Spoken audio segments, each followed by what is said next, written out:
Udah. Siap. HP Habib mana? Assalamualaikum warahmatullahi wabarakatuh. Hamdan syukron lillah. Ada kejadian yang kelihatannya ada seorang oknum ya yang sedang mensweeping sebuah toko atau seperti apa. Yang pasti kita belum tahu informasi yang sesungguhnya seperti apa, tetapi di sana disebutkan ya bahwa kelihatannya itu mensweeping toko yang diduga menjual minuman keras ya. Istilah mensweeping tempat-tempat begitu kan istilah baru di Indonesia. Kalau kita belajar dari bagaimana Wali Songo mendakwakan Islam yang sangat santun, ramah, tidak ada kemarahan, kemudian mendakwakan Islam dengan cara-cara yang penuh toleran ya, penuh proses ya. Yang penting dia bersyahadat dulu, nanti sambil lalu belajar sholat, ya kan? Sambil lalu mungkin bapaknya nggak bisa diajak beriman kepada Allah, anaknya nggak bisa cucunya. Itu yang dilakukan oleh ulama-ulama Nusantara, oleh pendahulu kita, para wali songo yang mendakwakan Islam di bumi Nusantara ini. Makanya jangan heran kalau Indonesia mayoritas Islam. Kenapa? Karena yang menyebarkan Islam pintar mengambil hati. Coba bayangin, ketika masa Wali Songo itu habis, selesai, orang sudah banyak masuk Islam, datang penjajah. Kalau kita belajar dari beberapa negara tetangga kita, ketika penjajahan datang, maka tidak sedikit di antara penduduknya mengikuti agamanya penjajah. Ya. Tapi Indonesia ini unik. Katanya 350 tahun dijajah Belanda. Walaupun itu masih dalam diskusi para sejarawan, tapi agama Islam tetap menjadi mayoritas di sini. Itu hebatnya kiai-kiai kita merawat masyarakat, merawat akidah umat di bumi Nusantara ini. Maka dari itu ketika ada reformasi, ya, semua orang bebas bersuara, termasuk kelompok-kelompok yang dalam tanda kutip agak sarkas, kasar. Ya, dikit-dikit marah, ya, merasa paling suci, pokoknya yang lain salah semua dah, kira-kira begitu. Kemudian dia melakukan sweeping di lapangan dengan alasan nahi mungkar. Nah, tetapi kemudian pertentangan seperti ini ternyata bukan dari kelompok non-muslim, kelompok preman, kelompok orang-orang jalanan, kelompok orang-orang yang dalam tanda kutip dirugikan. Dari kelompok dai sendiri, dari ulama sendiri itu banyak yang menentang, ya, bahwa cara-cara itu bukan tradisinya orang Nusantara, ya. Entah impor dari mana, dari asal negaranya paling. Nah, maka dari itu penting bagi kita untuk merefleksikan diri kita bahwa kita ini sebagai umat Islam memiliki kewajiban untuk menyampaikan kebenaran. Ya, ud'u ila sabili rabbika bil hikmah, banyak dalilnya. Balighu anni walau ayatan. Kita di satu sisi wajib, bahkan fardu ain, tiap individu wajib menyampaikan kebajikan dan mencegah kemungkaran. Tetapi kemudian jangan sampai maksud mencegah kemungkaran justru mendatangkan kemungkaran setelahnya.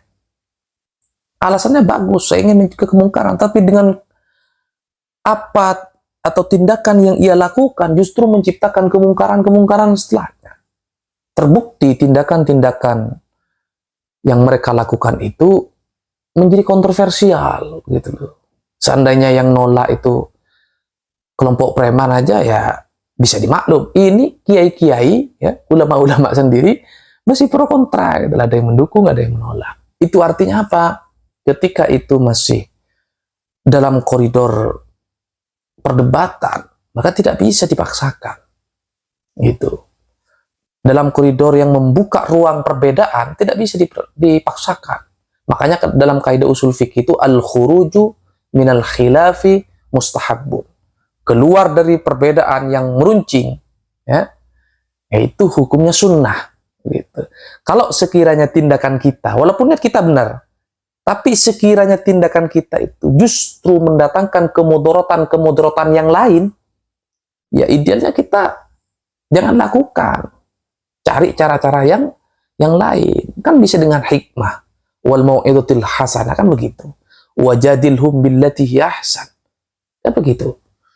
Nah, maka tentunya tindakan-tindakan premanisme itu apapun alasannya, walaupun dengan jubah agama, itu tidak bisa dibenarkan. Bagaimana Rasulullah membangun toleransi, ya. Dulu ketika Islam sudah diikuti oleh sebagian masyarakat Arab, ya, yang namanya minuman keras itu nggak langsung hilang. Nggak langsung hilang.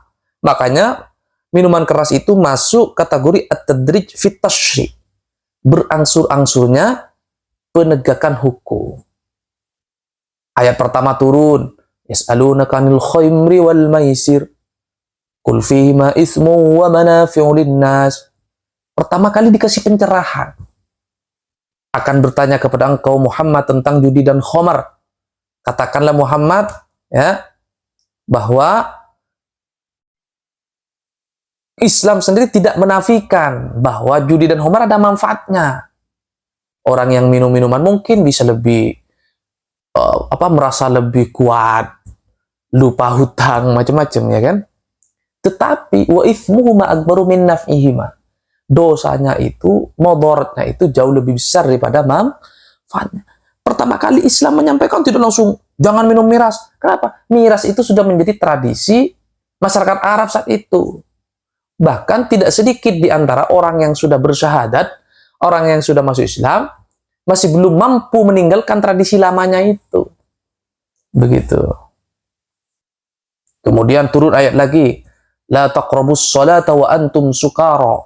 Jangan kamu mendekati sholat sementara dirimu sedang mabuk. Artinya apa? Dia sudah Islam, dia sudah sholat tapi masih mabuk. Nah, gitu kan? La taqrabus sholata, gak mungkin ayat ini disampaikan kepada orang yang belum sholat. Ayat ini disampaikan pasti kepada orang Islam. La taqrabus sholata wa antum sukara. Jangan kamu mendekati sholat sementara dirimu akan melaksanakan sholat. Artinya apa? Kalau kita mau sholat, tinggalkan dulu miras. Kalau tidak sedang dalam keadaan sholat, ya belum disentuh hukum, kira-kira begitu, bebas lah. Baru ayat terakhir turun. Innamal khamru, ya ayyuhalladzina amanu, innamal khamru wal maisiru wal ansabu wal azlamu rijsum min amali syaitan fajtanibuhu. Ya. Bahwa judi, khamr itu bagian daripada perilaku setan, maka jauhilah. Gitu. Artinya apa? Rasulullah ketika menyampaikan ajaran agama Allah, itu melalui proses juga. Diajak gak mau, besok lagi gak mau, minggu depan gak mau, bulan depan gak mau, coba deh kasih duit, ya kan, kasih ganti, ya kan, daripada kamu minum minuman keras, coba minum extra jus saja. Daripada kamu minum minuman keras, coba minum susu aja, kasih duit, nih beli susu aja misalnya. Gak mau lagi, sampai dia keburu mati, siapa tahu anaknya mau. Anaknya nggak mau, siapa tahu cucunya mau. Kan begitu. Bukan kemudian pakai sweeping, seolah-olah menjadi malaikat yang menghakimi orang berdosa itu. Padahal setiap orang punya potensi yang sama. Fa'alhamaha fujuraha wa taqwaha. Bukan begitu kan ya. Jadi ada bisikan yang mengajak setiap manusia itu keburukan dan kebajikan. Malaikat ngajak kebajikan, setan ngajak keburukan. Nah, tidak sedikit di antara manusia walaupun dia sudah beriman kepada Allah, bersyahadat, sholat, bayar zakat, tapi masih mengikuti bisikan-bisikan setan itu. Tidak sedikit. Makanya sebagai pendakwah itu ya harus sabar. Ya. Wal kaziminal ghaidha wal 'afina 'anil nas. Kan begitu kata Quran. Ya saya nggak mau tidak mau mendalili, tidak mau menggurui ya. Teman-teman santri sudah hafal semua apa yang saya sampaikan ini. Tetapi mari kita berpikir. Kita sebagai santri mari berpikir. Tindakan-tindakan seperti itu bukan menegakkan kemakrufan, bukan menegakkan kebajikan, justru mendatangkan kemudaratan. Ya. Yang awalnya mereka sudah mulai mau ikut pengajian, gara-gara diperlakukan seperti itu, keras, kasar, mereka lari. Gitu. Coba kita tiru Rasulullah SAW sebagai uswatun hasanah, kan begitu. Ya, tiru Nabi. Kalau tidak mau niru Nabi, mau niru siapa? Begitu ya. Oke teman-teman ya, mudah-mudahan video singkat ini memberikan inspirasi kepada kita, sekaligus muhasabah bagi kita sendiri bahwa kita semua umat manusia ini sama-sama memiliki potensi melakukan kesalahan-kesalahan. Maka dari itu mari satu sama lain saling mengkoreksi, saling bernasihat, wa tawasau bil haqqi wa tawasau bis sabr. Hadanallahu wa iyyakum ajmain. Assalamualaikum warahmatullahi wabarakatuh.